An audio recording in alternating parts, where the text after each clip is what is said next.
Hola hermanos, hermanas, amigos y amigas, Jesús es el Señor. Tenemos la oportunidad de estar nuevamente con ustedes por este medio. Gracias al Señor que nos da nuevamente el placer de estar con cada uno de ustedes. Bien, en esta oportunidad queremos seguir viendo el tomo de nuestra serie de Alimento Diario, el nuevo pacto, el poder de la resurrección. Bien, y en el tema de esta semana estamos viendo un tema muy práctico, un tema de fundamento, de fe de nosotros los hijos de Dios, que se llama la cena del Señor y la mesa del Señor. Bien, antes de entrar en materia en este mensaje, recordemos que en el mensaje de la semana pasada vimos que es necesario vivir una vida de resurrección. Mientras que nosotros estamos viviendo una vida de resurrección, todo podemos hacerlo en el Espíritu, todo fluye el mismo Señor, no somos nosotros mismos. Mientras que vivimos una vida de resurrección, el Señor tiene ganancia en ti y tiene ganancia en mí. Y así cuando servimos al Señor en una vida de resurrección, no estamos sirviendo de cualquier manera, estamos haciendo un servicio que agrada al Señor. Bien, yo quiero que me acompañen en el libro de los Hechos de los Apóstoles, libro de los Hechos de los Apóstoles, capítulo 2, versículo 42. Dice: y perseveraban en la doctrina de los apóstoles, en la comunión unos con otros, en el partimiento del pan y en las oraciones. Aquí en este versículo 42 hay dos ítems fundamentales. Y es que el primero habla de comunión y el segundo nos habla del partimiento del pan y las oraciones. El versículo 42 dice que perseveraban en la doctrina, pero esta palabra doctrina en el original griego puede fácilmente traducirse por enseñanzas. Doctrinas son cosas rígidas, mandamientos, sí, hay muchas enseñanzas de pronto a nivel mental, pero nosotros queremos es vivir las enseñanzas de Jesús. No queremos cosas tanto doctrinales, sino más bien enseñanzas las cuales yo pueda en mi día a día vivirlas como un fiel creyente en nuestro Señor Jesucristo. Bien, en la primera categoría están las enseñanzas y la comunión de los apóstoles, y perseveraban en la enseñanza de los apóstoles y en la comunión unos con otros. Entonces, en esta primera categoría están las enseñanzas y la comunión que son de los apóstoles. Y muchas veces cuando no hay claridad en la enseñanza y en la comunión de los apóstoles, comienzan a venir divisiones, comienzan a venir contiendas, comienzan a venir muchas cosas en el cuerpo de Cristo que no son normales. Por eso necesitamos de manera urgente conocer la enseñanza de los apóstoles, conocer la sana doctrina de la palabra, como está hablando aquí el libro de Hechos, capítulo 2, verso 42. Ellos decían que perseveraban en la enseñanza de los apóstoles y en la comunión. Entonces, estos dos ítems necesitamos perseverar en ellos, la enseñanza y la comunión. Bien, en la segunda categoría están las prácticas. Y dice, en el partimiento del pan y en las oraciones. El primero es en la enseñanza y en la comunión de los apóstoles. Pero seguidamente tenemos el partimiento del pan y las oraciones. Y estos son las prácticas. La iglesia tiene estos dos fundamentos: la enseñanza de los apóstoles, la palabra fundamental, pero también tiene prácticas. Nosotros como iglesia partimos el pan, oramos, ayunamos, nos reunimos como iglesia, ¿cierto? Y aquí hay algo que necesitamos dar con mucho detenimiento y dar detalle e ilustrar de manera muy bien. La enseñanza y la comunión de los apóstoles nunca cambia. A lo largo de los siglos, desde el apóstol Pablo, el apóstol Pedro, hasta nuestros días, la enseñanza de los apóstoles nunca cambia. Ella siempre permanece igual. Ella siempre permanece por lo largo de los tiempos hasta que regrese nuestro Señor. Es una enseñanza fundamental, por eso yo debo y usted debemos estar fundamentados en esta enseñanza de los apóstoles. En cuanto a las prácticas, ellas pueden cambiar. En esto no hay ningún problema que ellas cambien. De hecho, debido a nuestro entorno, a nuestros horarios, a nuestro trabajo, las prácticas que hace la iglesia o la iglesia realiza cambian. ¿En qué sentido? Reunirnos como iglesia cada primer día de la semana es una práctica que tenemos. Hay muchos hermanos que se reúnen a las 8 de la mañana, otros que se reúnen por las tardes, hay muchos que se reúnen en un local de reuniones. Los hermanos en África, muchos como no tienen local, se reúnen debajo de un árbol.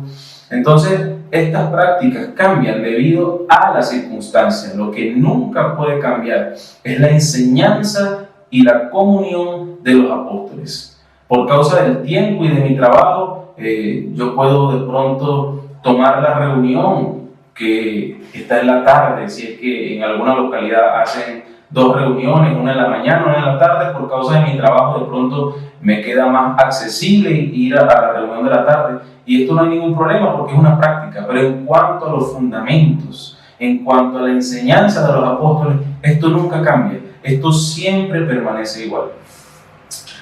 Y con esto quiero colocar un pequeño ejemplo, y es que si yo quiero hacer una remodelación en mi casa, yo puedo tumbar sin ningún problema las paredes. Tumbo una pared aquí, la coloco de diferente manera y de pronto tengo más espacio, mejor visibilidad. Pero si yo quiero hacer una remodelación, nunca puedo tumbar los muros, nunca puedo tumbar las vigas, nunca puedo tumbar las columnas de mi casa, porque si las tumbo, esta se viene abajo. Así tal cual es en la iglesia. De acuerdo a los tiempos actuales, hay muchas prácticas aún de predicar el evangelio por las redes sociales. Podemos tumbar esta pared, analógicamente hablando, así, de esta manera. Podemos tumbar una pared, ya no vamos de casa en casa. Ahora muchos hermanos predican a través de las redes sociales. Entonces, lo que no podemos hacer es tumbar las columnas de la casa. No podemos en la iglesia de ninguna manera que las simientes, que son las enseñanzas y la comunión de los apóstoles, se mueva. Esto no puede moverse bajo ninguna circunstancia. En la iglesia, la enseñanza de los apóstoles son como columnas, como ya lo acabamos de decir. Las paredes que representan en tal caso las prácticas, podemos moverlas, podemos de acuerdo a muchas circunstancias, podemos variar, pero las enseñanzas de los apóstoles siempre son las mismas. Y aún muchos grupos cristianos se dividen por causa de prácticas.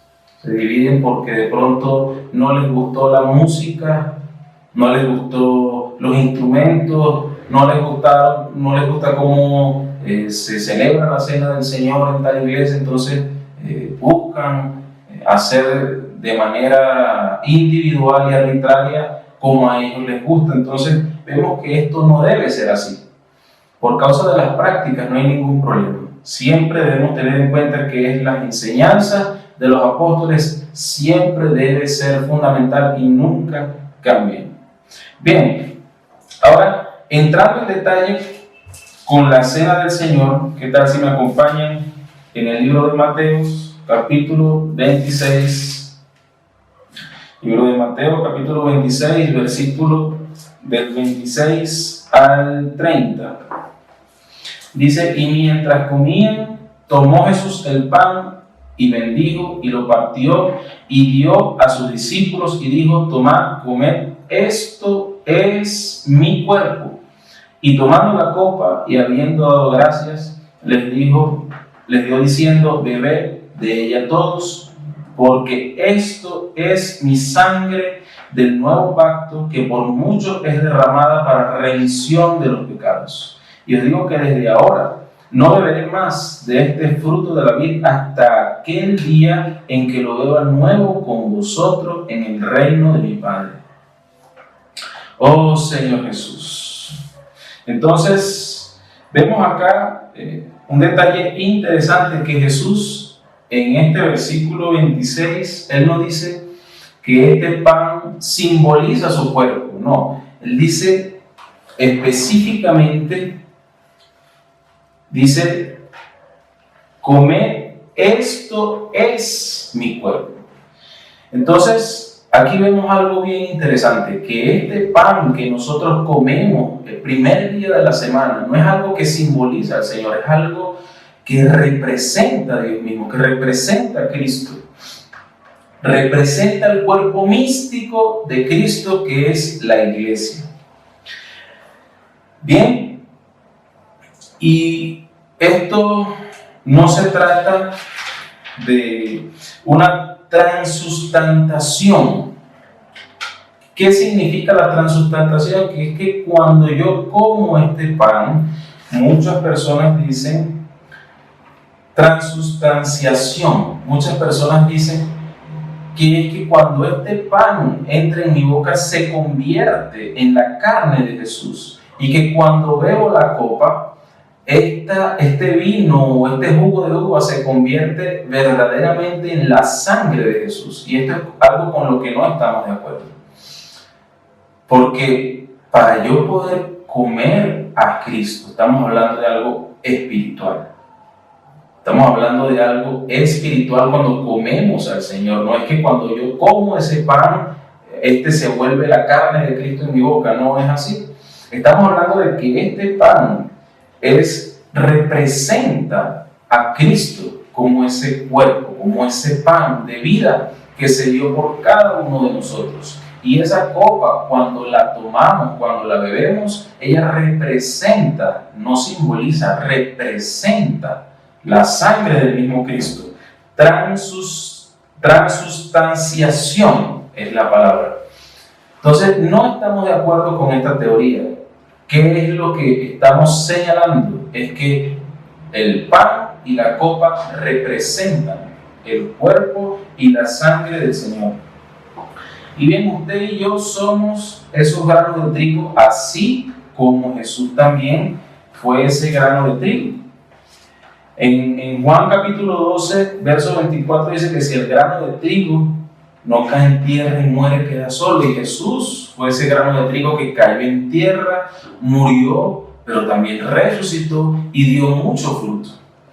Bien, ahora acá en Mateo, el libro de Mateo capítulo 13, vemos que en el capítulo 13, del versículo 24 al 25, vemos algo interesante acá. Mateo capítulo 13, del 24 al 25 dice así: le refirió otra parábola diciendo, el reino de los cielos es semejante a un hombre que sembró buena semilla en su campo, pero mientras dormían los hombres, vino su enemigo y sembró cizaña entre el trigo y se fue.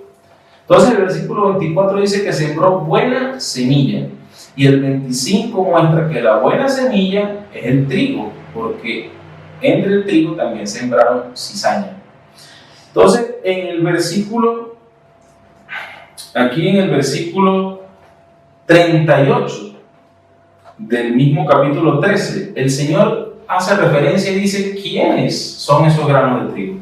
Dice, el campo es el mundo, la buena semilla son los hijos del reino y las cizañas son los hijos del malo. Entonces, amados hermanos, nosotros somos ese grano de trigo, así al igual que el Señor era y fue un grano de trigo que cayó en tierra y murió. Usted y yo también somos ese grano de trigo según la palabra del Señor. Bien, y este grano de trigo es necesario que pase por un proceso. Si este grano de trigo no cae en tierra y muere, queda solo como lo vimos ahorita. Pero como lo hizo el Señor, que cayó en tierra y murió, Él dio mucho fruto.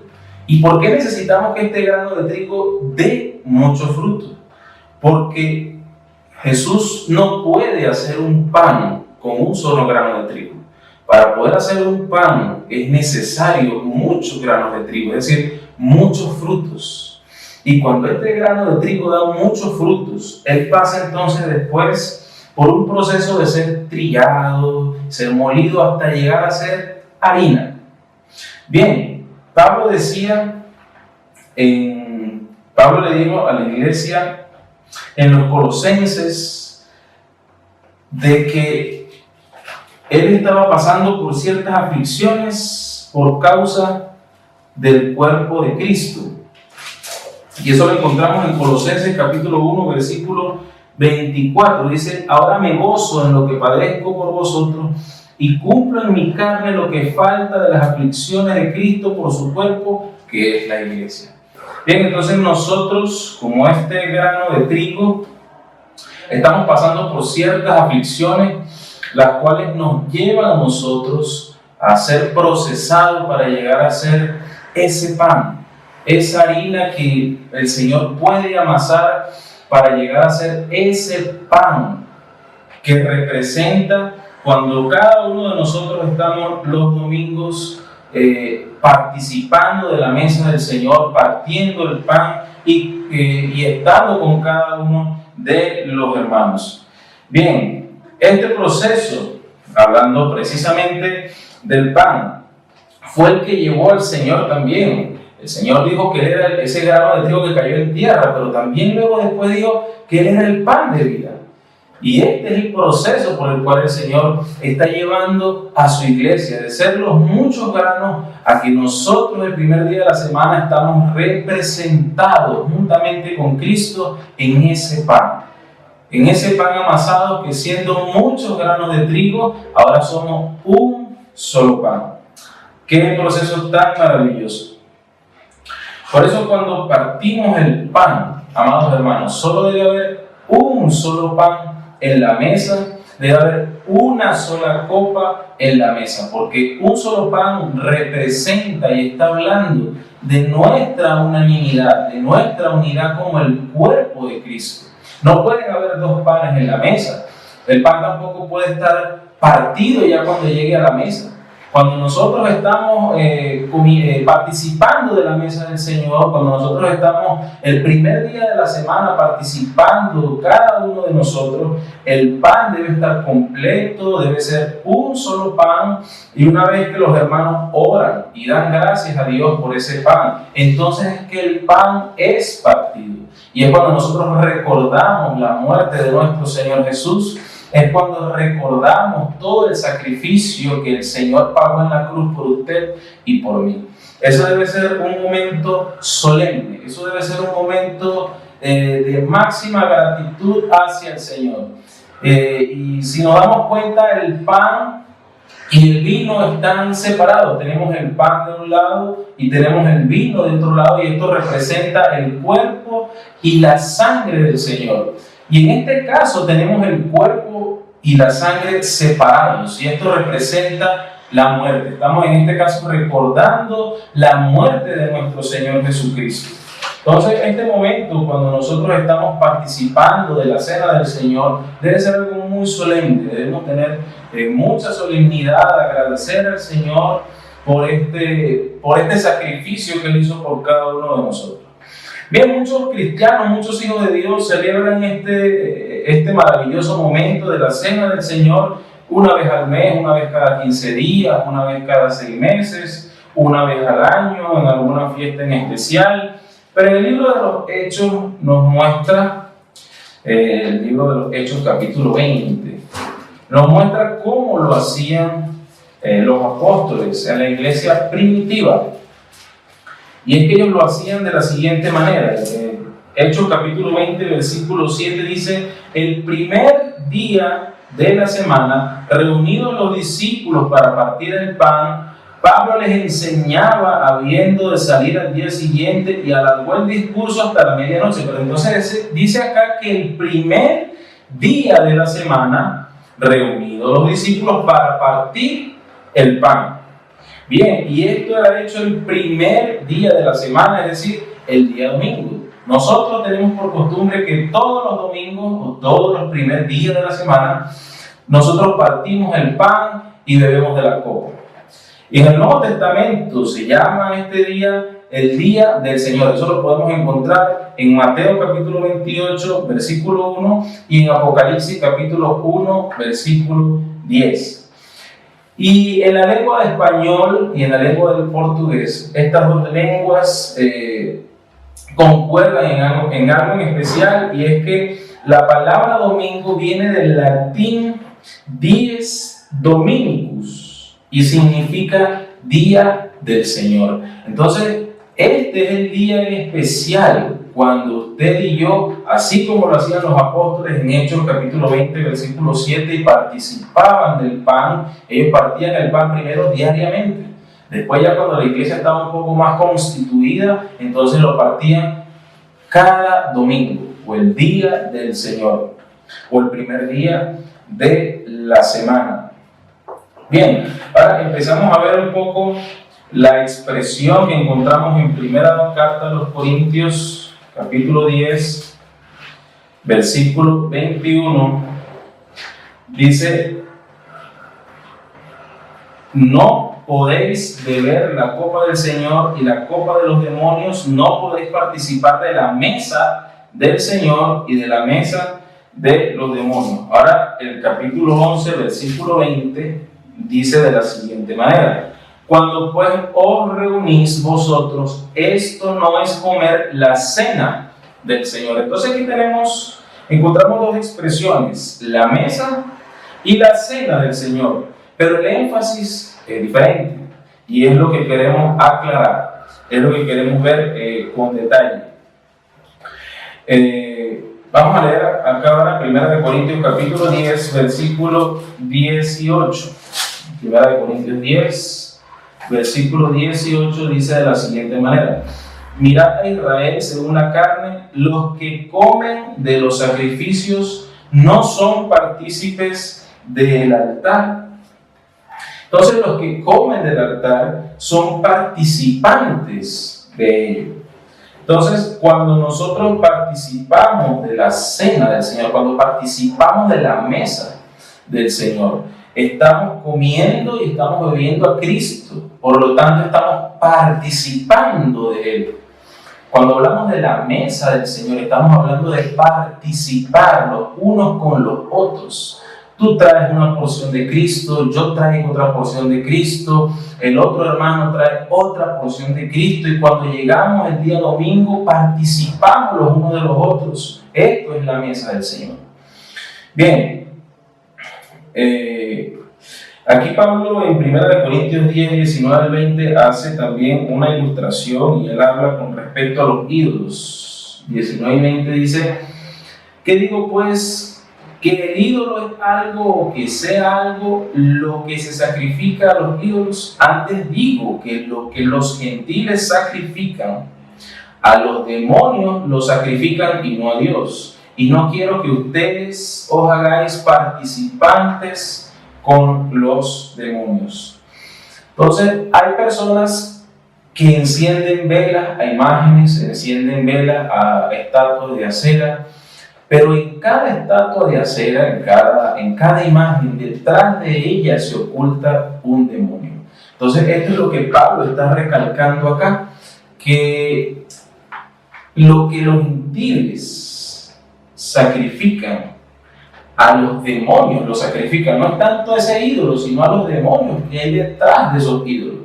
Entonces, Pablo estaba hablando específicamente de este tema, porque él no quería que ellos se hicieran participantes de estos asuntos, como lo dice el verso 21, no podéis beber de la copa del Señor y la copa de los demonios, no podéis participar de la mesa del Señor y de la mesa de los demonios. Entonces vemos que concerniente a este asunto, es la mesa del Señor habla de participar. Bien, y Pablo usa el altar de ejemplo para mostrarnos que la mesa del Señor, el énfasis de la mesa del Señor está refiriéndose a la participación de nosotros, de mi persona con los hermanos en la iglesia. Si yo estoy en mi casa y yo parto el pan en mi casa yo solo, tengo la cena del Señor, mas no tengo la mesa del Señor, porque no estoy participando con la iglesia.